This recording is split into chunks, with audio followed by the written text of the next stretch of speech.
لیکن ہم بلا وجہ ہی لوگوں سے اگر بیزار رہیں، کیوں؟ دل میں بوجھ ہے، عداوتیں ہیں، آپ یقین کریں دل ہو جائے نا صاف، نیند سکون کی آتی۔ دنیا میں سب سے زیادہ مطمئن وہ بندہ ہے اللہ نے جہاں رکھا ہے وہاں راضی ہے۔ چلو ایک بات بتاؤ مجھے، ہم جس قبیلے میں پیدا ہوتے ہیں وہ قبیلہ ہماری مرضی کا ہوتا ہے کہ رب کی مرضی کا؟ جلدی جلدی بتاؤ، اتنی دیر نہ کرو، کس کی مرضی ہوتی ہے؟ تو پھر جو قبیلہ اللہ نے میرے اور آپ کے لیے پسند کیا ہم کیوں نہیں پسند کرتے؟ جو دادا نانا چچا ماموں اللہ نے میرے لیے پسند کی، یہ رشتے اللہ نے بنایا ہے نا، تو ان سے آوازار ہے، تو ان سے تنگ ہے۔ وجہ جو اللہ نے تیرے لیے پسند کیا اسے پسند کر۔ حضرت ابراہیم ابن ادم رحمۃ اللہ علیہ ایک دفعہ مریدوں کے بیچ بیٹھے تھے تو آپ فرمانے لگے دنیا میں جو کچھ ہو رہا ہے میری مرضی سے ہو رہا ہے۔ بعض بندے پریشان بھی ہو جاتے ہیں جلدی کہ اتنا بڑا دعویٰ کر دیا ہے، تو آپ ہنس پڑے، فرمانے لگے اگلی بات بھی سن لو پھر کوئی تبصرہ کرنا۔ فرمانے لگے جو کچھ ہو رہا ہے میری مرضی سے ہو رہا ہے، کیونکہ میری وہی مرضی ہے جو میرے رب کی مرضی ہے۔ میں نے اپنی مرضی اپنے رب کی مرضی میں فنا کر دی۔ اب میری مرضی کوئی نہیں، سانو قید سجن دا گہنا ہے، او جینج رکھے ایسا اونج رہنا ہے۔ ہم نے چھوڑ دی اپنی مرضی، اپنا ہے ہی کچھ نہیں۔ ہم نے نہ کبھی قطرے پہ غور کیا اور نہ دریا دیکھا، بس جہاں تیری جھلک دیکھی وہیں ڈوب گئے۔ چھوڑ دو یہ اس نے یہ کیوں کر دیا؟ وہ خواجہ نظام الدین صاحب محبوب الہی رحمۃ اللہ علیہ کے ایک مرید نے ایک دفعہ آ کے کہا حضور بڑی ہو گئی درگزر فقیری درویشی بڑی ہو گئی، اب جو میرے رستے میں کانٹے بچھائے گا میں بھی اس کے رستے میں بچھاؤں گا۔ وہ بڑے غصے سے بول رہا تھا، فقیر فقیر ہوتے ہیں۔ خواجہ صاحب ہنس پڑے، فرمانے لگے پتر تو زیادہ ہی ناراض ہو گیا ہے۔ کہنے لگا نہیں حضور، ہمیں کچھ کرنا نہیں آتا، ہمیں بھی سارا ہی پتہ ہے، سٹ تے پکھڑا کوار گندل اسی اور بھی بوٹیاں جاننے ہاں، ہمیں بھی سارا ہی پتہ ہے، نمٹ نہیں لینا سویرے۔ جو ہمارے رستے میں کانٹے بچھائے گا سویرے اس کی گلی میں بھی بچھے ہوں گے۔ تو حضرت محبوب الہی فرمانے لگے پتر آدھے رستے میں تیری ضد میں وہ کانٹے بچھا دے گا اور آدھے میں تو اس کی ضد میں بچھا دے گا، تو پھر تو جو عام راہگیر ہوں گے ان کے بھی پیر زخمی ہوں گے۔ تو تمہاری لڑائی میں تو مخلوق پریشان ہو گئی۔ عرض کی حضور یہ تو آپ نے ٹھیک کہا ہے۔ فرمانے لگے اگر چاہتے ہو نا دنیا کانٹوں سے نہ بھرے اور لوگوں کو تکلیف نہ ہو تو ایک دوسرے سے تکلیف چھوڑ دو۔ یہ مت سمجھنا تیرا ایک بندے سے اختلاف ہے، تیرا ایک سے اختلاف ہوتا ہے اس کے اثرات دائیں بائیں بھی جاتے ہیں۔ حضور پھر کیا کروں؟ فرمایا اسے بچھانے دے، وہ بچھاتا جائے تو اٹھاتا جا، تو اٹھاتا جا۔ ویسے بھی جو کام ساری دنیا کر رہی ہوتی ہے وہ تو سارے کر ہی رہے ہوتے ہیں، کوئی ذرا ہٹ کے بھی کرنا چاہیے۔ جتن جتن تے ہر کوئی کھیڈے، جتن جتن تے ہر کوئی کھیڈے، تو ہارن کھیڈ فقیرا، جتن دا مل کوڈی پیندا ہی ہارن دا مل ہیرا۔ کبھی بندہ ہارے بھی اپنے دل سے بوجھ اتار دے، نفرت کو دور کر دے۔ عداوت دشمنی اگر کسی وقت رکھنی ہے تو اللہ رسول کے دشمن سے۔ اشداء علی الکفار، اپنوں کے لیے کیا ہے، خوش عقیدہ کے لیے کیا ہے، رحماء بینہم۔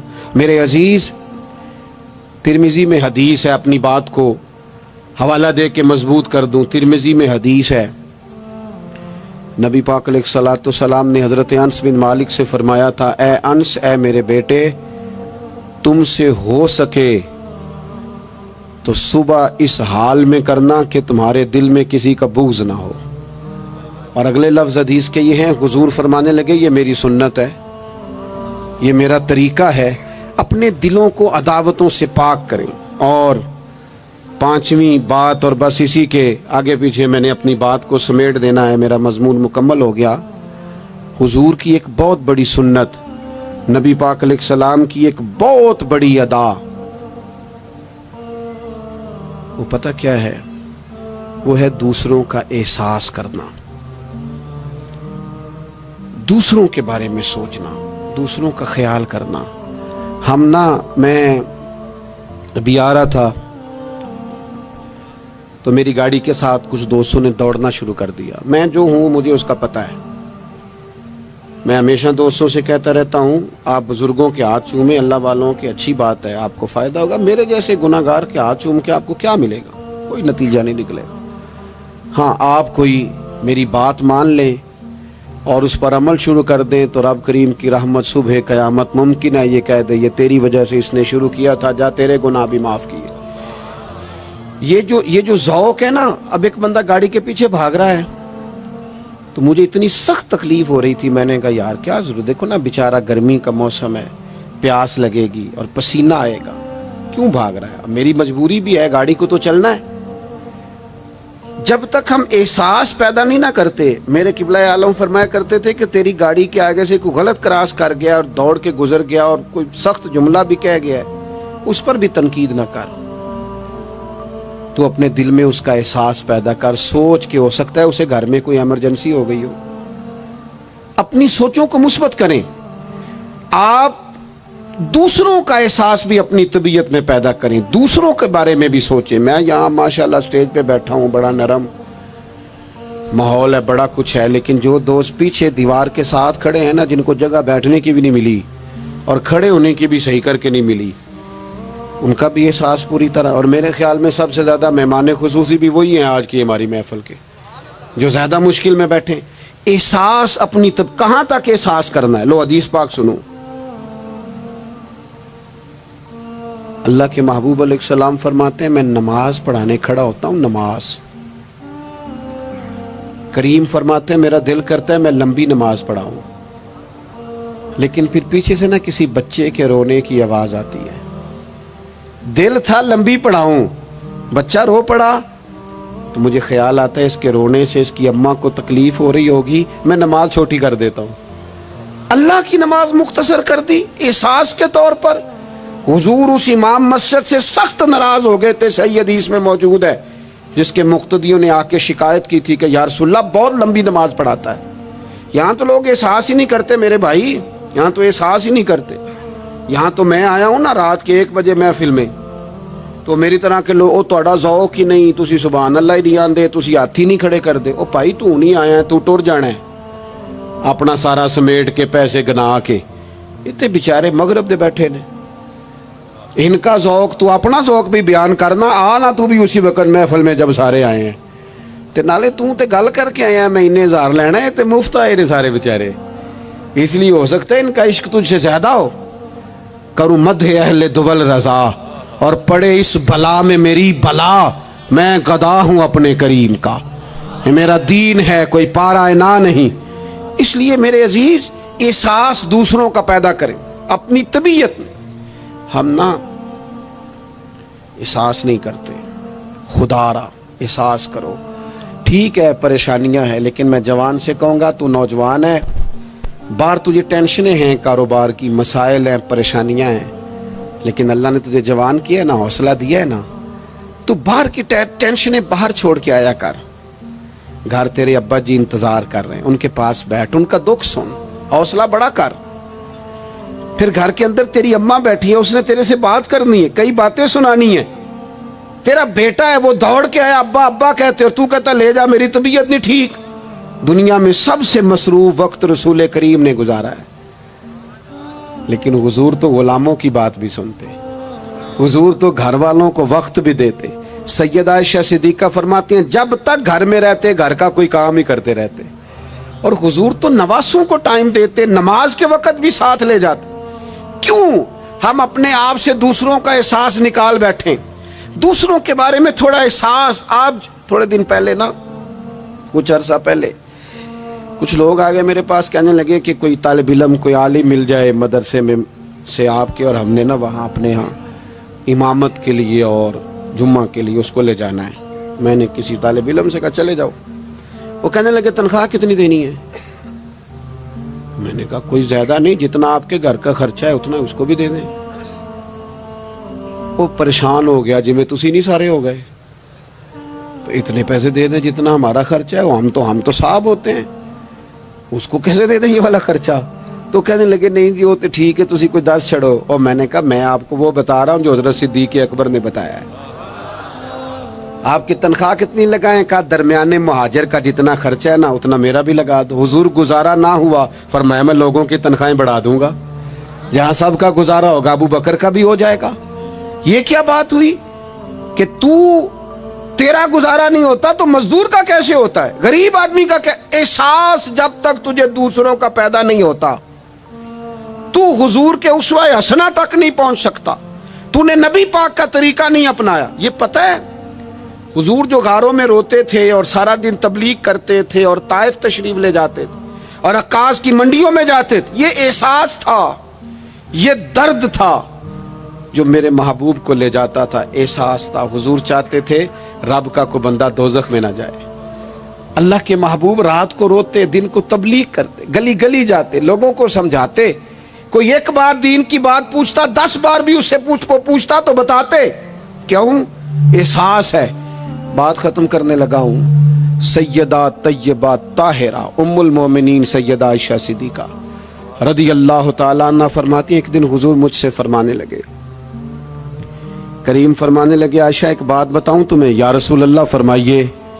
تو کریم فرمانے لگے عائشہ جب تم مجھ سے راضی ہوتی ہو پھر بھی مجھے پتہ چل جاتا ہے، اور جب تمہارے دل میں کوئی بات ہوتی ہے پتہ مجھے پھر بھی چل جاتا ہے. تو کہتے میں نے جلدی سے عرض کی حضور میں اور آپ سے ناراض. تو فرمایا بتاؤں پھر؟ حضور بتائیے. فرمایا عائشہ کبھی کبھی قسم اٹھاتی ہو؟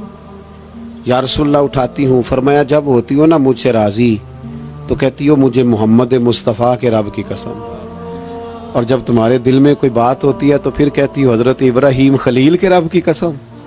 پھر حضرت جناب عائشہ صدیقہ کہتی ہیں میں تمہیں بتا نہیں سکتی لوگوں میرے دل کا عالم کیا تھا یہ بات سن کے. یا رسول اللہ آپ لفظوں سے احساس کا پتہ کر لیتے ہیں کوئی سوچ کیا رہا ہے. یہاں تو گھر والے پورا احتجاج کریں. احتجاج میں ایک دفعہ کہیں کھانے کے لیے گیا تھا تو میں نے کہہ دیا کھانا بڑا اچھا پکا ہے. ایک آدھ اور بزرگ سے بھی میں نے وہ بات سنی تھی، پھر وہ پریکٹیکلی میرے ساتھ ہوں، میں کھانا بڑا اچھا ہے جی.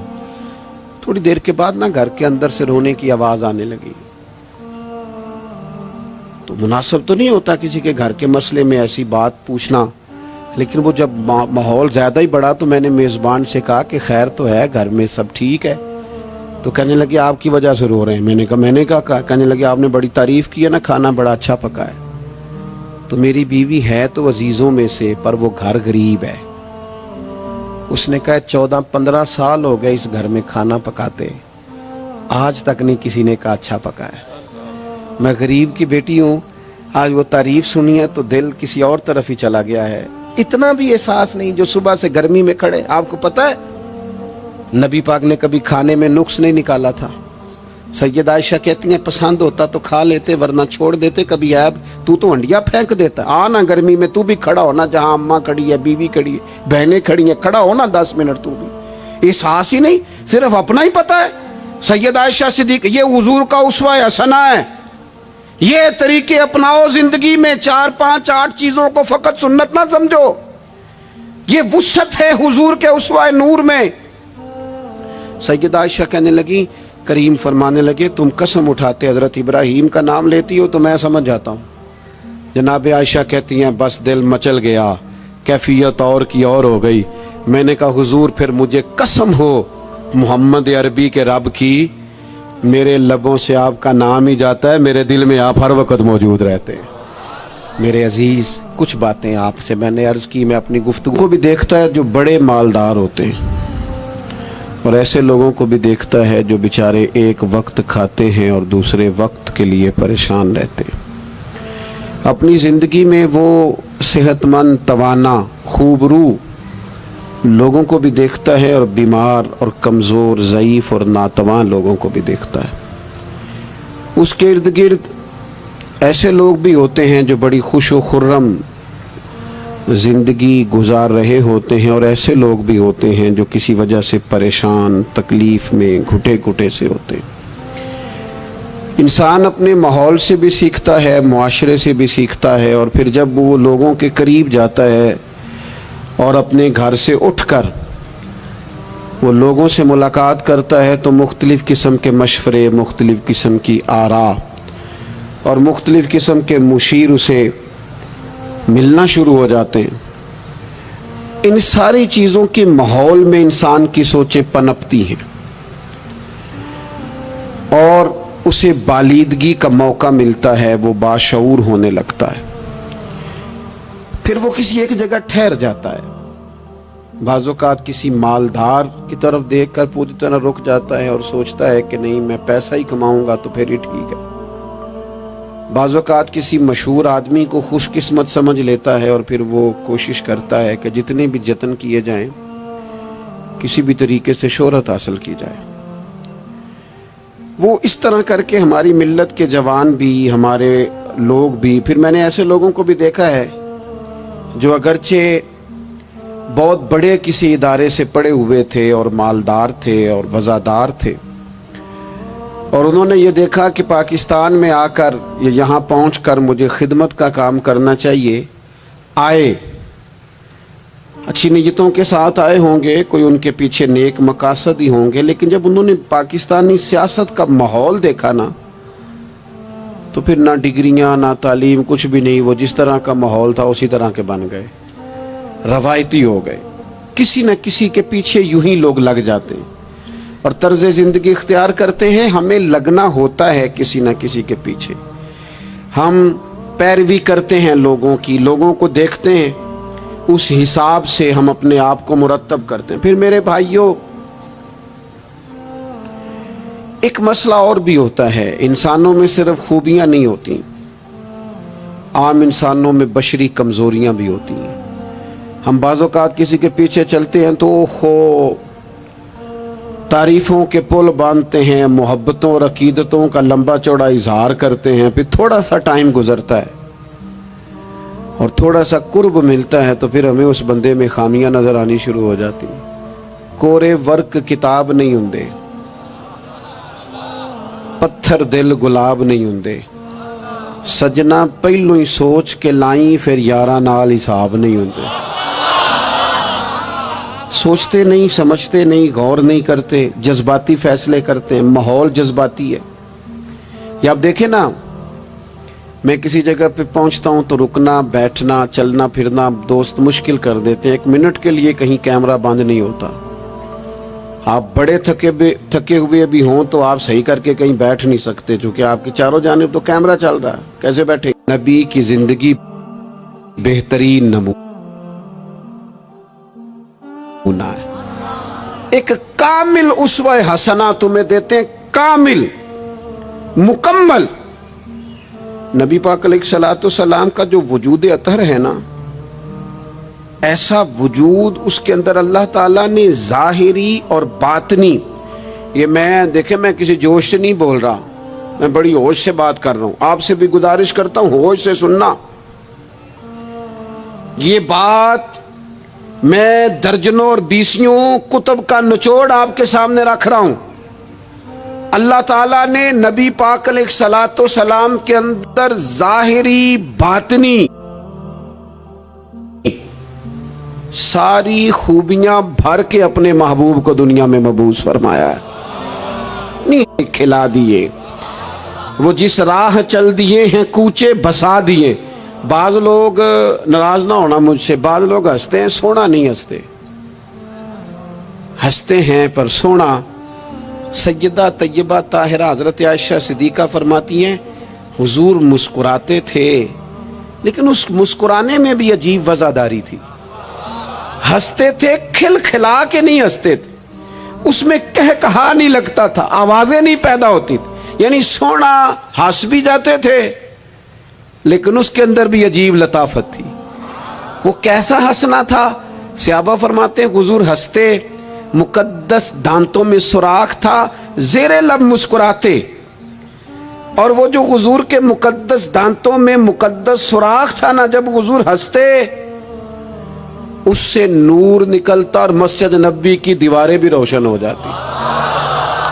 یعنی ایسا نہیں ہنسنا جس طرح کوئی میری طرح کا آدمی ہنستا ہے تو لوٹ پوٹ ہو جاتا ہے اور اس ہنسنے کے اندر کئی دفعہ وزاداری قائم نہیں رہتی، کئی دفعہ اس کے اندر وہ وقار قائم نہیں رہتا۔ حضور ہنستے تو تبسم کرتے، یعنی ہنس بھی رہے ہیں تو ہنسنا بھی بڑا ہی باکمال ہے۔ اور میرے اعلیٰ حضرت تو کہتے ہیں بس وہ ہنس پڑتے تھے پھر جو عمر بھر کے رو رہے ہوتے تھے نا وہ حضور کا ہنسنا دیکھ کے ہی ہنس پڑتے تھے. گویا نا جہاں جہاں خزاں ہوتی تھی بہار آ جاتی تھی, جہاں جہاں دکھ ہوتے تھے سکھ آ جاتے تھے, جہاں جہاں بھی کوئی کمزوری ہوتی تھی خدا کہتے ہیں جس کی تسکین سے روتے ہوئے ہنس پڑے اس تبسم کی عادت پہ لاکھوں سلام. ایک تو ان کا ہنسنا بڑا با کمال تھا اور پھر یہ تھا کہ ان کا رونا بھی بڑا با کمال تھا, بڑا با کمال. یعنی وہ کبھی رو پڑے اور کبھی کریم کی آنکھوں میں آنسو آ جائیں اور کبھی ان کے چہرے پر افسردگی آ جائے تو یوں لگتا تھا کہ پھولوں نے کھلنا چھوڑ دیا ہے, کلیاں اپنی جگہ سے ہٹ گئی ہیں. سمندر نے کہا نہیں اب شور نہیں کرنا. یوں لگتا تھا کہ تتلیاں اپنی جگہوں پہ بیٹھ گئیں. جب وہ کبھی روتے تھے تو یوں محسوس ہوتا تھا کہ جیسے چاند کہتا ہے کہ نہیں اب میں نے نہیں کھل کے چمکنا, محبوب تو رو پڑے. اور کبھی کریم روئے, آنکھوں میں آنسو آئے تو ان کے رونے میں حسن اتنا تھا, کمال اتنا تھا کہ جبریل امین آئے اور آ کے عرض گزار ہوئے, یا رسول اللہ سارے بھید جاننے والا رب پوچھتا ہے کریم سے پوچھو نا, محبوب سے پوچھو نا روئے کیوں ہیں, یہ رو پڑے ہیں کیوں روئے ہیں, سارے بھید جاننے والے مالک کیوں روئے. تو محبوب فرمانے لگے جبریل امت کا قیامت کا حساب, قیامت کی گرمی, اللہ تعالیٰ کا کرسی عدالت میں اپنی شان کے لائق جلوہ فروز ہونا, امت کی کمزوریاں سستیاں غفلتیں ان کو یاد کر کے رو پڑا ہوں, غم امت نے نڈھال کر دیا ہے. حضرت جبریل بارگاہ ایزوی سے پیغام لائے, محبوب کریم صلی اللہ تعالی علیہ وآلہ وسلم نے حضور روئے. تو جب جبریل امین یہ پیغام لے کے لوٹتے ہیں تو رب کریم نے کیا فرمایا, آپ کی توجہ ہے میری بات پر, مالک کریم نے کیا فرمایا. وہ آیت نازل ہوئی جس کے بارے میں امام زین العابدین رضی اللہ تعالیٰ عنہ فرماتے ہیں قرآن میں سب سے امید والی آیت یہ ہے. روئے حضور اور جناب جبریل پوچھ کر واپس گئے تو رب کریم نے فرمایا جا کے میرے محبوب سے فرما دیں وَلَسَوْفَ يُؤْتِيكَ رَبُّكَ فَتَرْضَىٰ, محبوب رب آپ کو اتنا دے گا کہ آپ اپنے رب سے راضی ہو جائیں گے. محبوب آپ کو راضی کریں گے, نہ روئیں, آپ کو راضی کریں گے آپ کو. اور حضور کیا فرماتے ہیں, فرمایا جب تک میرا ایک امتی بھی دوزخ میں میں کوئی نہیں راضی ہوتا.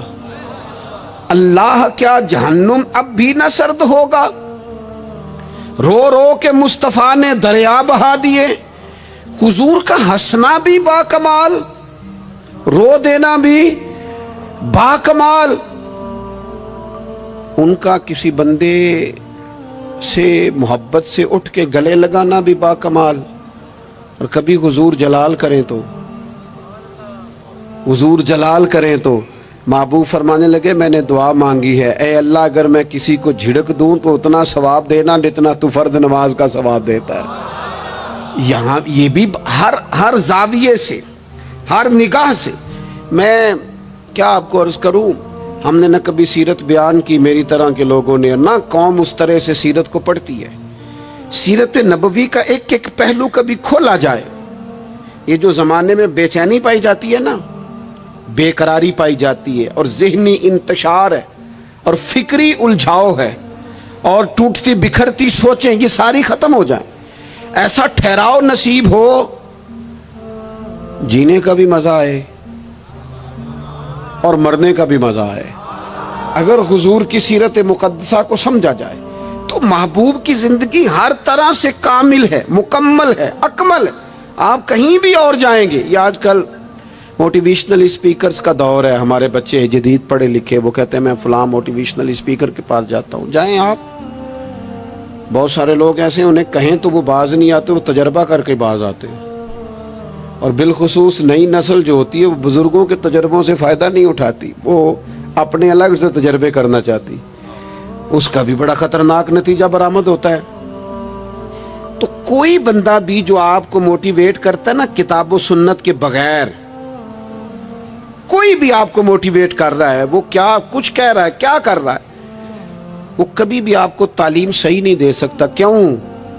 اس لیے کہ جو تعلیم وحی الہی کے بغیر ہوتی ہے وہ ناقص ہوتی ہے. انبیاء کی تعلیم وحی الہی کے ساتھ.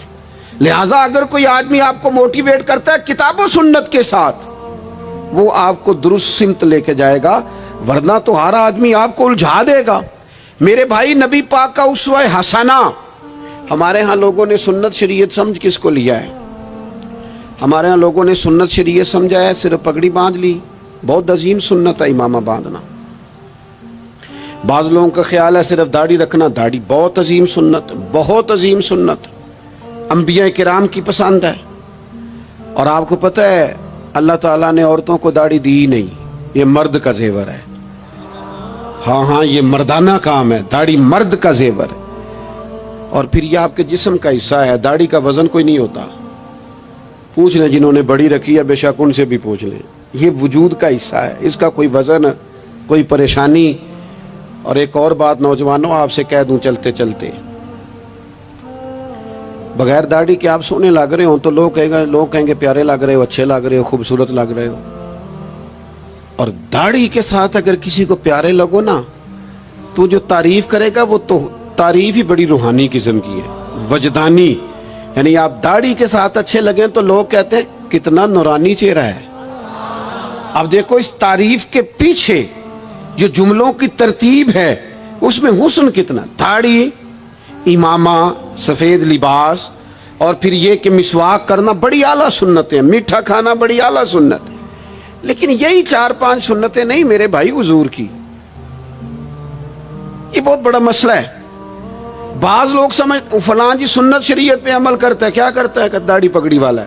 وہ خدا کے بندے, یہ عظیم سنت ہے, کون اس کا انکار کر رہا ہے. لیکن نبی پاک کا تو اسوہ حسنہ ہے, اس کے پیچھے تو پوری زندگی ہے. ادھر دیکھو میرے. اچھا پھر ایک اور بات, بعض لوگ سمجھتے ہیں میٹھا بولنا صرف سنت ہے اور اخلاق کی علامت ہے, صرف میٹھا بولنا. آپ نے ناراض نہیں ہونا, میٹھا تو بعض بندے اپنے مطلب کے لیے بھی بولتے ہیں, وہ کام نکلوانے کے لیے بڑا میٹھا میٹھا بول رہے ہوتے ہیں. او یہ سنو میرے بھائی, صرف میٹھا بولنا ہی سنت نہیں, ہمیشہ سچ بولنا سنت ہے. ہمیشہ صحیح بات کرنا, دیانتدار رہنا. تو سمجھتا ہے 4-5-6-8 چیزیں ہی سنت ہیں؟ او خدا کے بندے, نبی پاک کی جو ادا سب سے پہلے دنیا کے سامنے آئی, اور حضور کی جس ادا سے, سنت سے لوگوں کو سب سے پہلے واقفیت ہوئی, شور نہیں پڑ جاتا کسی چیز کا دنیا میں, معاشرے میں فلاں بندہ یہ کرتا ہے, فلاں ایک بندے کا ایک چیز تعارف بن جاتی ہے. تعارف, کوئی چیز لوگوں کے وجود کے ساتھ, نام کے ساتھ سابقہ لاحقہ بن جاتی ہے. جو چیز سب سے پہلے جس سے لوگوں نے میرے نبی پاک کا تعارف کیا اور لیا, ادھر دیکھو نوجوانوں میری طرف, جس چیز سے سب سے پہلے حضور کی جس ادا سے لوگ واقف ہوئے تھے وہ تو صادق اور امین ہونا ہے. سب سے پہلے لوگ واقف ہوئے تھے کہ ہمیشہ سچ بولتے ہیں, ہمیشہ سچ. ملت کا جوان تو لوگوں کو ہنسانے کے لیے جھوٹ بولتا ہے, کوئی فائدہ نہیں, کوئی فائدہ نہیں. جھوٹ بولنے کے لیے ڈینگے مارتے ہیں, بڑھ کے مارتے ہیں, میں یہ ہوتا ہوں, میں وہ ہوتا ہوں. جھوٹ بولتے ہو, کیوں زیادتیاں کرتے ہو اپنے ساتھ؟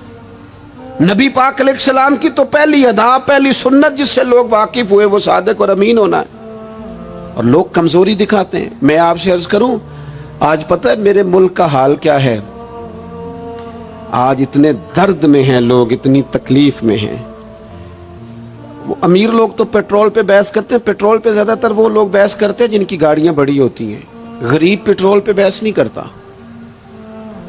وہ تو کہتا ہے کرایہ 10 روپے بڑھ گیا بس کا, کیونکہ اس کو تو بس میں آنا جانا ہے, پیٹرول سے تو اس کا لینا دینا نہیں ہے. تو امیروں کی باتیں, تگڑے لوگوں کی باتیں. یہ سارا عالم, اس ملک کا سب سے بڑا مسئلہ نہ قانون کا ہے, نہ معیشت معاشرت کا ہے. اس ملک کا سب سے بڑا مسئلہ دیانتداری کا ہے. یہاں اگر دیانتداری ہو جائے, سچ بولنے والا, بات کرنے والا سچ بولے. اذان سن لیں جی پہلے. ڈاکٹروں کے بارے میں رائے کیا ہے؟ چلیں بتائیں وابڈا والوں کے بارے میں رائے کیا ہے؟ آپ اپنی بھی ایک آدھ مولویوں پیروں کے بارے میں رائے کیا ہے، بس یہی حال کیا گیا، الا ماشاءاللہ بد اعتماد کر دیا گیا۔ ایسا نہیں ہے کہ صرف کسی ایک گروہ ایک طبقے کے بارے میں بددیانتی کو فروغ دیا گیا، جھوٹ کو۔ آج بھی کسی بھی شخص کو آپ لے لیں، اس کے بارے میں سچائی سے زیادہ جھوٹی خبریں زیادہ پھیلائی جاتی ہیں، افواہوں کا دور۔ اپنی زندگی میں جوانوں سچ بولو، دیانتداری کا مظاہرہ کرو۔ اس ملت کا جوان کیسے ترقی کرے گا جس کی ماں کہتی ہے کہ پتر تو سچ ہی نہیں بولتا، تو جاتا کہیں ہے بتاتا کہیں ہے، تو بات ہی ٹھیک نہیں کرتا، کیسے بات سنو۔ نبی پاک صلی اللہ تعالی علیہ وسلم نے جب مختلف جگہوں پہ تبلیغ دین کے پیغامات بھیجے تو ہرقل بادشاہ کو بھی حضور نے پیغام دیا۔ وہ بڑا سیانہ آدمی تھا، سمجھدار تھا، معاملہ فہم تھا۔ اس نے کہا میں کوئی جذباتی فیصلہ نہیں کرتا، کچھ چیزوں کے نا حضور کے بارے میں کچھ چیزوں کے سوالات میرے ذہن میں ہیں۔ اس نے کہا یار یہاں کوئی آیا ہوا ہو نا، مکے کا سردار، لوگ تجارت کے لیے آتے ہیں، کوئی سمجھدار سیانہ سردار وزادار آدمی تو لے کے آؤ۔ ابو سفیان ابھی مسلمان نہیں ہوئے تھے، وہاں گئے ہوئے تھے، اور آپ کو پتہ ہے کہ وہ ہر جنگ میں آگے تھے کلمہ پڑھنے سے پہلے۔ ان کو بلا کے نا لوگوں کو پتہ چلا یہ آئے ہوئے ہیں تو لے جا کے بادشاہ کے سامنے کھڑا کر دیا۔ ابو سفیان کہتے ہیں جب اس نے سوال جواب شروع کیے نا تو ظاہر ہے میں مخالف گروہ میں تھا۔ جب کوئی مخالف گروہ میں ہوتا ہے اس نے تعریف تو نہیں نہ کرنی ہوتی، وہ صرف ہمارے ملک میں رواج ہے کہ لوگ جو پارٹی چھوڑ کے آ رہے ہوتے ہیں اس کی بھی تعریفیں کر رہے ہوتے ہیں، اور جدھر جا رہے ہوتے ہیں پھر اس کی بھی۔ اللہ جانے کیسے اپنے دل کو سمجھاتے ہیں، ضمیر کو مطمئن کرتے ہیں، اللہ ماشاءاللہ۔ ابو سفیان کہتے ہیں میں چونکہ دوسرے گروہ میں تھا تو بادشاہ نے جو بات بھی پوچھی نا میں نے رائے مخالف دی۔ جو بھی پوچھا کہ وہ محبوب علیہ السلام جو دعوی نبوت کرتے ہیں، ان کا کلمہ پڑھنے والے امیر ہیں، غریب ہیں، بات کیا ہے، جنگیں ہوئی ہیں تو نتیجہ، ایک طویل گفتگو ہے۔ ابو سفیان کہتے ہیں آخر میں بادشاہ نے ایک سوال پوچھا، یہ جوان زیادہ غور کریں گے، سوال پوچھا۔ ابو سفیان کہتے ہیں مجھ سے کہنے لگا وہ جس کریم محبوب علیہ السلام نے دعوی نبوت کیا ہے کیا کبھی انہوں نے جھوٹ بھی بولا ہے؟ ابو سفیان کہتے ہیں میں چپ کر گیا۔ ایک منٹ کے لیے میرے دل میں خیال آیا معاذ اللہ کہہ دوں بولا ہے، پھر میں نے سوچا یہ تو عرب کی وزاداری کے خلاف ہے کہ میں جھوٹ بولوں، اور پھر ابو سفیان کہتے ہیں میرے دل کے کونے سے آواز آئی میں کوئی اور بات کروں گا تو شاید کوئی تھوڑی دیر کے لیے سوچے، اور اللہ کے رسول نے جھوٹ بولا یہ تو مانے گا ہی کوئی نہیں، یہ تو مخالف نہیں مانیں گے، کافر مشرک نہیں مانیں گے۔ بادشاہ کہنے لگا سوچتے کیا ہو، بتاؤ کیا کبھی انہوں نے جھوٹ بولا ہے؟ تو ابو سفیان کہتے میرے ہاتھ میں چھڑی تھی، میں نے اٹھا کے دوبارہ زمین پہ رکھی، میں نے کہا بادشاہ وہ رشتے میں میرے بھتیجے لگتے ہیں، میری ان سے مخالفت ہے، میں ان کے مقابل فوجیں تک لے کے آتا ہوں، وہ ہمارے بتوں کو برا کہتے ہیں، رائے کا اختلاف اپنی جگہ پر، لیکن وہ میرے سامنے پیدا ہوئے میرے بھتیجے ہیں، میں نے انہیں ماں کی گود میں بھی دیکھا ہے، دادا کے کندھوں پہ بھی دیکھا ہے، سیدہ خدیجہ کا دولہا بنے بھی دیکھا ہے، میں نے ان کی گود میں ان کی بیٹیوں کو کھیلتے بھی دیکھا ہے۔ اختلاف اور مخالفت اپنی جگہ پر وہ کریم میرے سامنے پیدا ہوئے اور ان کے مقدس بال میری آنکھوں کے سامنے سفید ہوئے، ان کی زبان سے جو بھی نکلتا ہے حق اور سچ ہی نکلتا ہے۔ وہ اسیر دشمن کی چاہ میں بھی، مخالفوں کی نگاہ میں بھی وہ امی ہے، صادق ہے، معتبر ہے، میرا پیغمبر عظیم تر ہے، کبھی زبان سے جھوٹ نہیں نکلا۔ اللہ آپ کو جزا دے۔ سنیں جی، کچھ خطیب بغیر نعروں کے بھی تقریر کر لیتے ہیں یار، اونچی سبحان اللہ کے بغیر بھی کام چل جائے گا انشاءاللہ۔ آپ خالی سنتے جائیں نہ بھی سبحان اللہ کہیں پھر بھی گزارا، اثر کرے نہ کرے سن تو لے میری فریاد، اور نہیں ہے داد کا طالب یہ بندہ آزاد۔ میرے عزیز نبی پاک علیہ الصلوۃ والسلام نے سچ بولا۔ ابو سفیان کہتے ہیں ان کی زبان سے سوائے حق سچ کے کبھی کچھ نکلا؟ کریں نا تھوڑی پابندی ہم بھی سچ کی، کریں نا۔ اچھا ہم بولتے ہیں سچ، بہت سارے لوگ سچ بولتے ہیں،